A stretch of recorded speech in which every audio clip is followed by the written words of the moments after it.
Hola, hola, bienvenidos una vez más a un nuevo video, este tercer video en esto que se fue transformando sin querer como en una pequeña serie acerca de salud mental, y este es el tercer video, ese tercer video que les prometí que les iba a hacer. Les hice el primero que hablaba un poco de mi historia con el proceso de depresión y con el proceso de salud mental, un segundo video en el que les estuve dando algunos consejos, algunos tips prácticos que a mí me ayudaron a salir de ese proceso de salud mental y a superar ese proceso de depresión.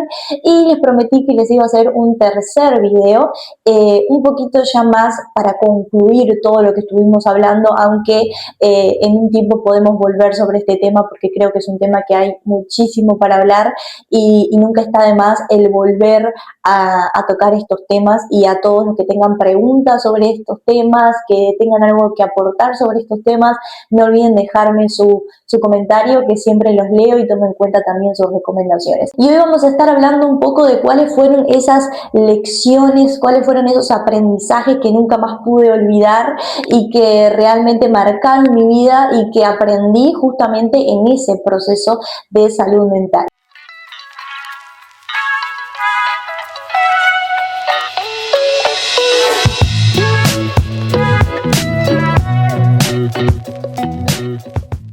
Punto número uno o lección número uno que yo aprendí, y es: amarte a ti mismo no es ego ni orgullo, es mandato de Dios. Yo creo que la iglesia ha tenido como toda una historia con respecto a esto.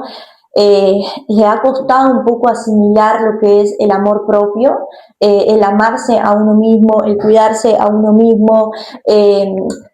Siempre asociamos esto a el ego, al orgullo, a la idolatría. Tendemos a pensar que debemos de menguar a nosotros mismos, de descuidar nuestro cuerpo, descuidar nuestra mente, prestar la atención solamente al espíritu. Y realmente cuando la palabra habla de menguar a nosotros mismos se refiere a nuestros deseos pecaminosos, a nuestra naturaleza pecaminosa, pero no a descuidarnos. Ni a dejar de lado nuestro cuerpo o nuestra mente, porque eso es parte de nosotros. De hecho, la Biblia dice que nosotros somos templo del Espíritu Santo, y cuando habla del templo no habla simplemente de nuestro espíritu ni de nuestra alma, sino que también habla de nuestro cuerpo físico, de nuestra mente. Todo lo que nosotros somos es templo del Espíritu Santo. Entonces, muchas veces nosotros como iglesia, como creyentes, hemos tomado esta postura de mantenernos solamente cuidando el espíritu, ¿no? Mantenernos cuidando la parte espiritual, la parte que tiene que ver con la oración, con el ayuno, cuidando solamente esto, y descuidamos todo lo que tiene que ver con el cuerpo, con la mente, porque creemos que no es tan importante o que Dios no nos ha pedido que hagamos esto. Pero yo me anoté justamente este versículo para leérselos en 1 Corintios capítulo 6, versículo 19 y 20, dice: ¿no se dan cuenta de que su cuerpo es el templo del Espíritu Santo, quien vive en ustedes y les fue dado por Dios? Ustedes no se pertenecen, perdón, a sí mismos, porque Dios los compró a un alto precio. Por lo tanto, honren a Dios con su cuerpo. Es espectacular este versículo, ¿no? Porque dice, voy a volver a leer: no se dan cuenta de que su cuerpo, hablando de nuestro cuerpo físico, es el templo del Espíritu Santo que vive en ustedes. Y luego dice: ustedes no se pertenecen a sí mismos, porque Dios lo compró a un alto precio, es decir, a través de la cruz, a través de su sangre preciosa. Por lo tanto, honren a Dios con su cuerpo. Acá la Biblia nos está enseñando a cuidar de nuestro cuerpo. ¿Y qué es nuestro cuerpo? Nuestros miembros físicos, nuestros órganos, nuestra mente, nuestro cerebro. Eso incluye un montón de cosas mucho más amplias de lo que es nuestro espíritu. Por lo tanto, ¿por qué les estoy diciendo esto? Porque cuando hablamos del amor propio, cuando hablamos de amarnos a nosotros mismos, y de hecho la Biblia lo dice en Mateo capítulo 22, versículo 39, dice: ama a tu prójimo como a ti mismo. Este es un mandato dicho por Jesús. Entonces, necesitamos entender que para poder amar a los demás necesitamos amarnos a nosotros mismos. ¿Y cómo nos amamos a nosotros mismos? Cuidándonos, cuidando nuestro cuerpo, cuidando nuestra mente, cuidando también nuestra área espiritual, pero entender que somos un todo integrado, que la Biblia no nos ha separado, sino que nos llama a cuidarnos en la totalidad de lo que somos. Entonces, muchas veces nosotros eh, tendemos a decir, no, es que debemos de amar a Dios y debemos de amar a los otros, pero a nosotros mismos no cultivamos ese amor propio. Decimos, no, nosotros no valemos nada o no somos nada. Y yo realmente nunca fui partidaria de ese tipo de predicaciones que nos ponen a nosotros mismos casi como un trapo de piso, ¿no? Es decir, nosotros somos unos gusanos, nosotros no servimos para nada, nosotros somos inútiles, nosotros y como que, no sé si alguna vez han escuchado este tipo de prédicas, pero es más común de lo que creemos, en el cual nos ponen a nosotros realmente en una posición bastante deplorable, por así decirlo, donde realmente lo único que importa es Dios y nuestra vida espiritual y no hay nada de nosotros de valor y no hay nada de nosotros que sirva. Yo creo que este tipo de predicaciones no son bíblicas, que se van realmente a un extremo transgiversando la palabra de Dios. ¿Por qué? Porque yo creo que nosotros somos amados y somos valiosos a través del sacrificio de Cristo, a través de lo que Cristo hizo por nosotros en la cruz. Él nos dio ese valor, Él nos dio ese alto precio, ¿no? De lo que hablaba, lo que acabamos de leer. Entonces, sí es cierto que somos inmerecedores, sí, es cierto que no merecíamos la gracia, es cierto que éramos pecadores, es cierto que estábamos condenados eternamente, pero a través del sacrificio de Cristo, Él nos santificó y nos dio valor. Y ahora nuestro cuerpo, nuestra mente, nuestro espíritu fueron comprados por un alto precio. Por eso me encanta este versículo porque dice, ya no se pertenecen a sí mismos, ¿no? Sino que Dios los compró. Y eso quiere decir que ahora somos pertenencia suya y eso quiere decir que ahora tenemos un alto precio. ¿Y qué quiere decir esto? Que tenemos que comenzar a amarnos a nosotros mismos, a entender cuál es nuestro valor a través de lo que Cristo hizo por nosotros. Y yo me anoté acá que creo que este punto de autocastigo que muchas veces caen muchos predicadores o maestros, o de flagelo a sí mismo, disfrazado un poco de santidad, en realidad lo que revela es que hay muchas heridas, falta de autoestima y de identidad dentro de la persona y encuentra como un refugio en ese autocondenación, en ese autoflagelo, en ese en minimizarse completamente a sí mismos, con este intento de querer glorificar a Dios, pero en realidad lo que dice la Biblia es que debemos de amarnos a nosotros mismos, entender el valor que Cristo nos ha dado para poder amar a nuestro prójimo, porque si no la Biblia nos hubiera dicho amen a su prójimo y amen a Dios y ya, pero la Biblia dice amen a su prójimo como a sí mismo. Y yo creo que hay un principio casi universal, que es que no podemos dar lo que no tenemos, es decir, no podemos dar amor si no tenemos amor. Y si no nos amamos a nosotros mismos, tampoco vamos a poder amar a los demás. Si no reconocemos el valor que Cristo nos ha dado a nosotros, tampoco podemos reconocer el valor que Cristo les ha dado a los demás.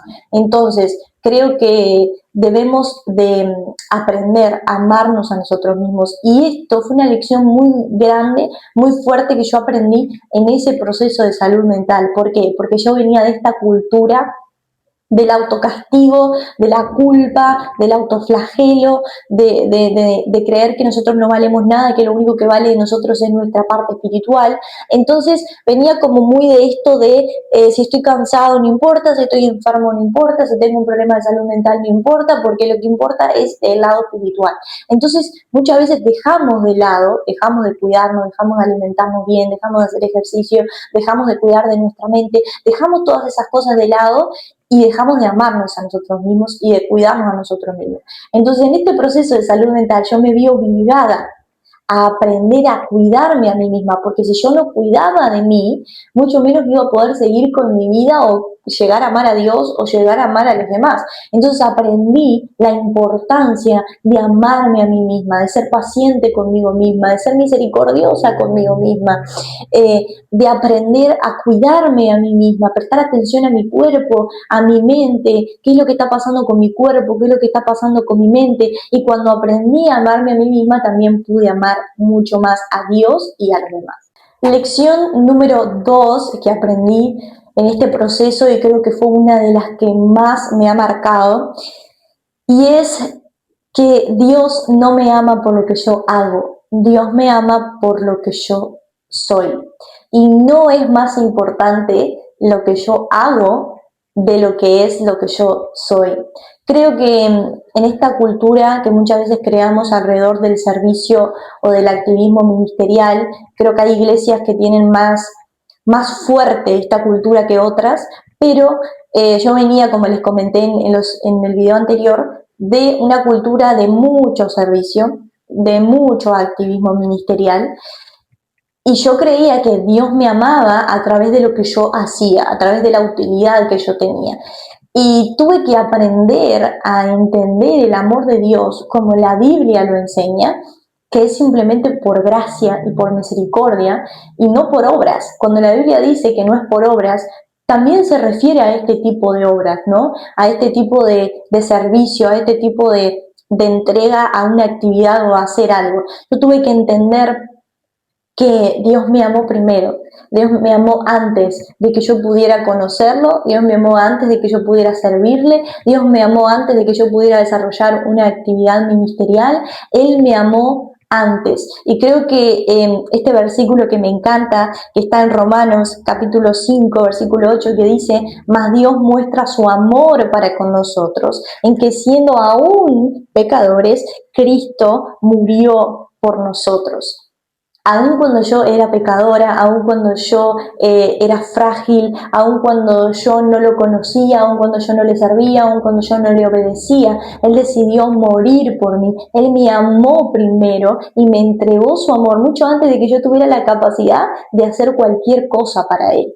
Entonces, cuando nosotros entendemos y logramos definir nuestra relación con Dios y lo que nosotros somos y nuestra identidad basado en el amor que Dios tiene para nosotros y no en lo que hacemos, somos realmente libres. Somos libres en su gracia, somos libres en su amor, vivimos la vida realmente de otra manera. Y comencé también a desarrollar una relación mucho más sana con la idea del servicio, y más adelante les voy a hacer un video más específicamente hablando sobre este tema, pero comencé a desarrollar una relación mucho más libre y mucho más sana, y a sanar también, ¿no? Todo lo que tenía que ver con el área del servir. ¿Por qué?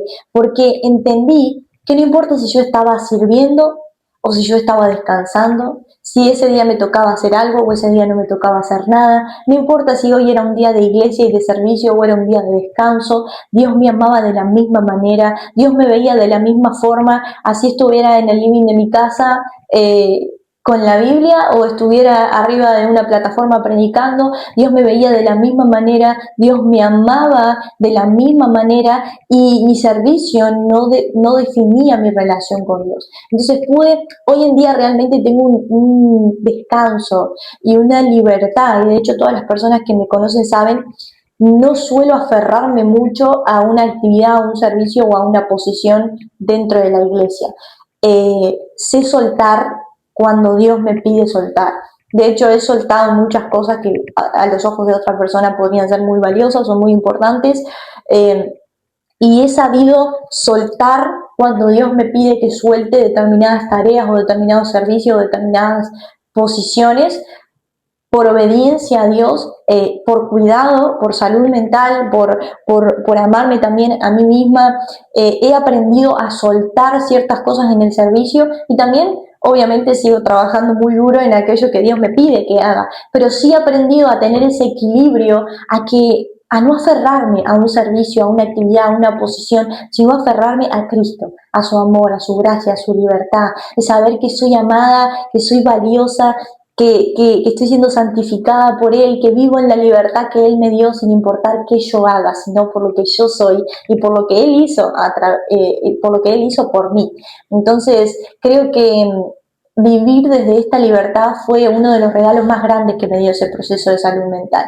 Entender que yo no valía por lo que hacía, sino por lo que yo soy para Dios. La lección número 3 que me dio este proceso de salud mental, y una de las más fuertes y más lindas, es el redefinir el concepto de liderazgo. El entender que el liderazgo es una posición de servicio, es una posición de guía, y no es una posición de dominio, ni de control, ni de gobierno sobre las personas o sobre los lugares. Creo que yo estaba acostumbrada a estar bajo un liderazgo muy autoritario, a estar bajo un liderazgo muy tóxico, por así decirlo, y tenía esta idea del líder que lo abarca todo, ¿no? De este líder que todo lo controla, que todo lo ve, que todo se involucra. Entonces tuve que aprender, obviamente teniendo líderes que manejen el liderazgo de una manera distinta. Ellos también me ayudaron y me mostraron un modelo de liderazgo más bíblico, pero también aplicándolo a mi propia vida cuando más adelante a mí también me tocó liderar, ¿no? El aprender qué clase de líder yo quería ser, qué clase de cosas yo debía de hacer, qué cosas la Biblia me permitía a mí como líder hacer, qué decisiones la Biblia me permitía a mí como líder tomar, hasta qué punto la Biblia me permitía a mí involucrarme en la vida de una persona, cómo afectaban mis decisiones y mi accionar en la vida de las personas, entender qué es un liderazgo sano, qué es lo que la Biblia le confía al líder. Entender qué es un liderazgo sano, qué es lo que la Biblia le confía al líder, qué es lo que la Biblia le pide al líder que haga, y el aprender a hacer lo que la Biblia nos pide que hagamos, ni más ni menos. Es decir, aprender a hacer lo que la Biblia nos pide que hagamos, y el entender que el líder está para servir. De hecho, Jesús dijo en Mateo capítulo 20, versículo 25 al 28, así que Jesús reunió a todos y les dijo: ustedes saben que los gobernantes de este mundo tratan a su pueblo con prepotencia, y los funcionarios hacen alarde de su autoridad frente a los súbditos. Pero entre ustedes será diferente. Acá Jesús está marcando un precedente, está marcando una diferencia. Y les dice cómo va a ser entre ustedes, ¿no? Y le dice: el que quiere ser líder entre ustedes deberá ser sirviente, y el que quiere ser el primero entre ustedes deberá convertirse en esclavo. Pues ni aun el Hijo del Hombre vino para que le sirvan, sino para servir a otros y para dar su vida en rescate por muchos. Jesús planteó la figura del líder casi de una forma revolucionaria, ya no como una figura de gobierno, una figura de control, sino como una figura de servicio, de guía y de ejemplo. Jesús le dice a los discípulos: entre ustedes ya no será de esta manera, sino que entre ustedes va a haber esta figura de servicio. Y luego le dice: mírenme a mí, ¿no? No es que simplemente él les dice esto va a ser así y tienen que hacerlo de esta manera, sino que se pone como ejemplo y dice: mírenme a mí, el Hijo del Hombre no vino a que le sirvan, sino que vino a servir.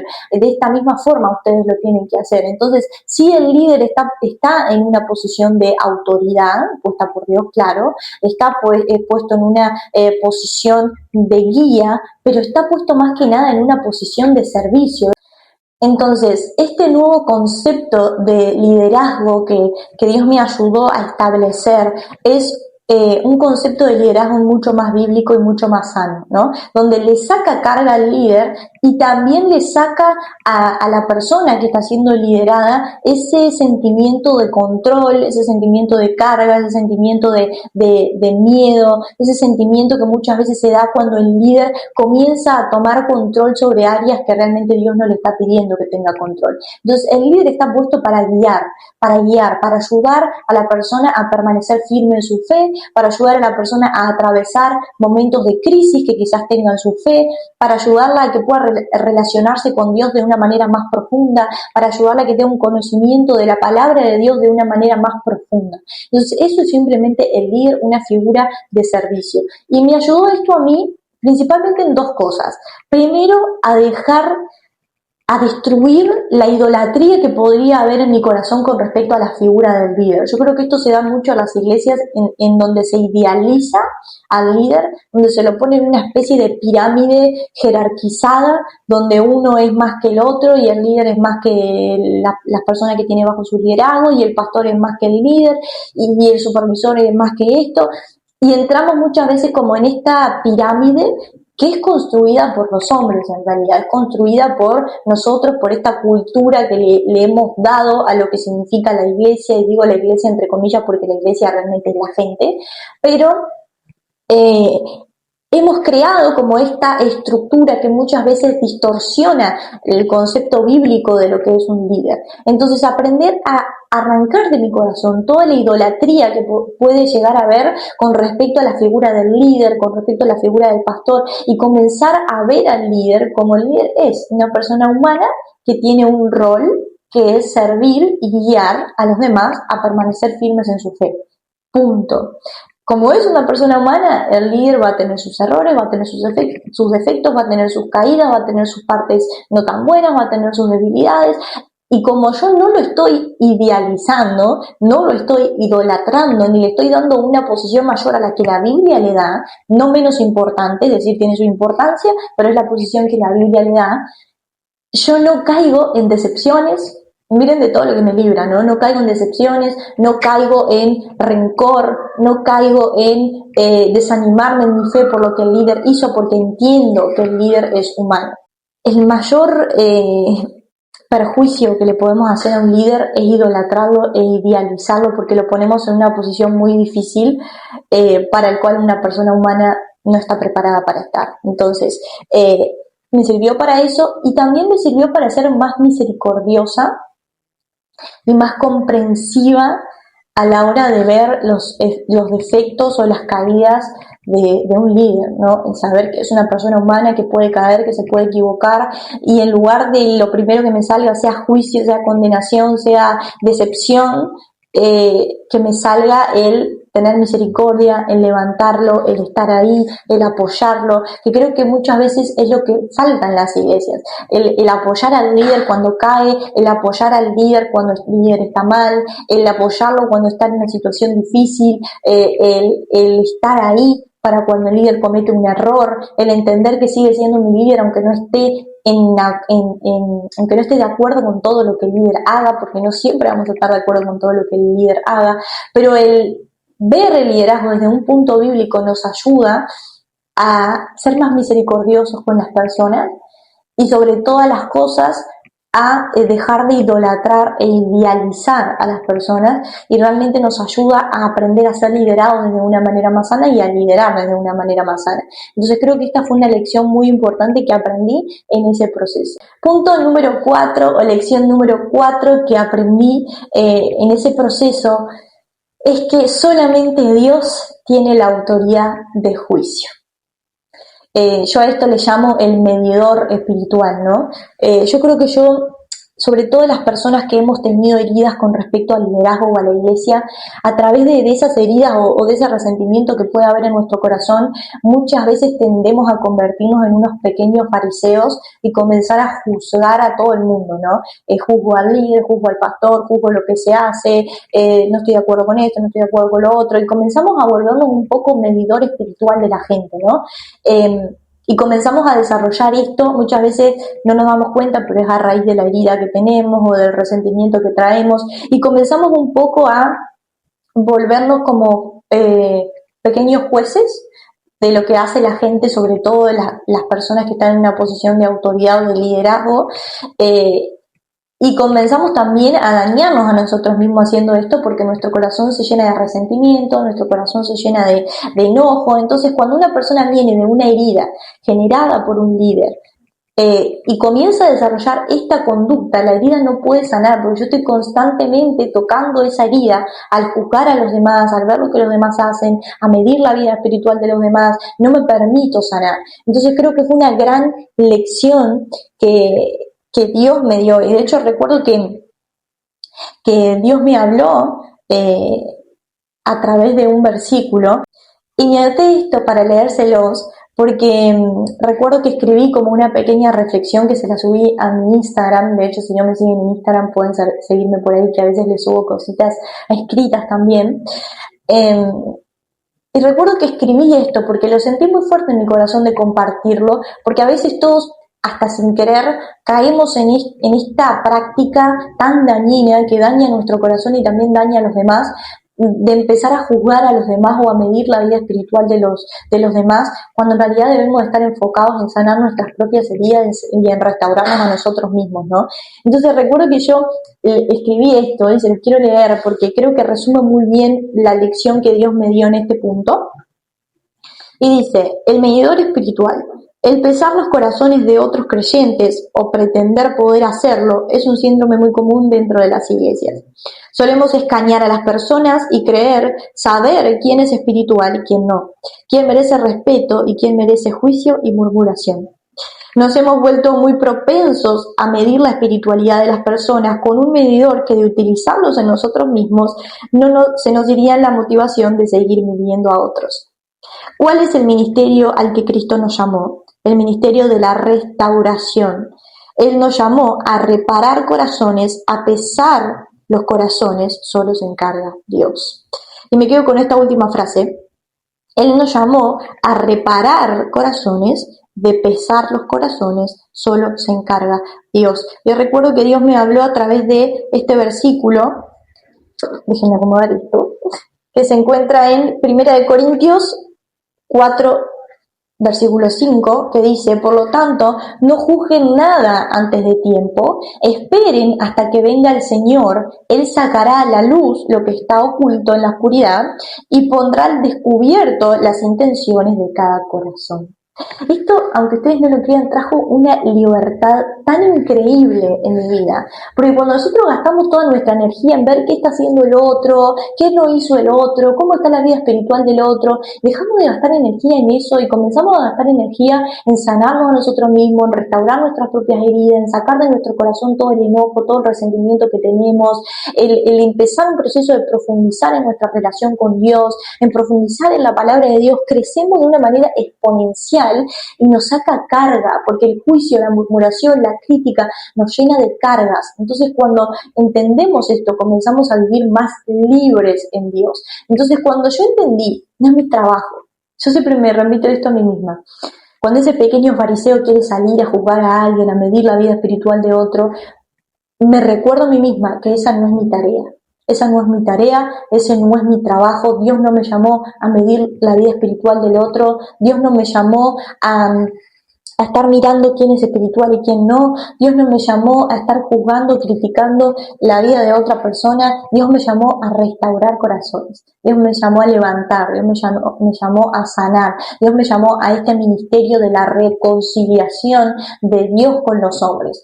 De pesar los corazones se encarga Dios. Y es tan liberador, porque incluso cuando una persona te lastima, cuando una persona te hiere, cuando una persona te hace algo malo, vos podés liberar más fácil ese perdón, porque le dejas completamente a Dios la tarea de pesar su corazón y de ver lo que hay en ese corazón, porque bien la palabra dice: Dios se encargará a su tiempo de revelar las intenciones que están ocultas en cada corazón. Entonces, cuando hacemos nuestra tarea y le dejamos a Dios que haga lo que Él tiene que hacer, somos realmente libres, y esta fue realmente una lección que aprendí en ese proceso de salud mental. Y la quinta y última lección que aprendí en este proceso es que Dios es un Dios de recompensas. Cuando nosotros tomamos decisiones, a veces decisiones difíciles, pero que van acorde a nuestra relación con Él, a lo que dice la palabra de Dios, cuando a pesar del dolor somos fieles, seguimos siendo fieles a Él, seguimos creyendo en Él, cuando somos obedientes a pesar del dolor, cuando tomamos decisiones difíciles que nos llevan a negarnos a nosotros mismos, cuando esas decisiones llevan consigo un montón de dolor, pero aún así sabemos que es lo correcto y a lo que Dios le agrada y obedecemos a Dios a pesar de todo eso, Dios no nos deja sin recompensa. Él nos recompensa a su tiempo, Él va poniendo todas las cosas en orden, como dice la palabra. Él obra para bien de quienes lo aman, ¿no? Él obra todas las cosas para bien. Entonces, cuando nosotros realmente amamos a Dios y obramos de acuerdo a la palabra de Dios y somos obedientes a Él a pesar de la temporada de dolor, Él nos recompensa. Y puedo decirle que después de 5 años de este proceso, he visto la recompensa de Dios en de mil formas y de mil maneras, en la iglesia, en el servicio, en mi familia, en mi ministerio, en mi salud mental, física, espiritual. En todas las áreas yo he podido ver la recompensa de Dios y cómo cuando decidimos atravesar ese valle que a veces está oscuro, pero que sabemos que es por obedecer a Dios y por agradarle a Él nos recompensa y no nos deja solos. Y realmente que te quedes con esto, con estas lecciones que yo he aprendido, y si estás luchando con alguna de estas cosas, que estas lecciones puedan marcar tu corazón y que podamos también analizarnos a nosotros mismos y decir qué cosas estoy haciendo que no están bien y que necesito mejorar para que este proceso de sanidad sea más rápido. Y creo que estas lecciones realmente marcaron muchísimo mi vida y aumentar muchísimo mi fe y también mi capacidad para poder ayudar a otros. Pero sin más, ese ha sido el video del día de hoy. Espero que les haya gustado, que les haya servido. No olviden dejarme su comentario, siempre los estoy leyendo. Si te gustó este video y te fue de edificación, no olvides dejar tu like.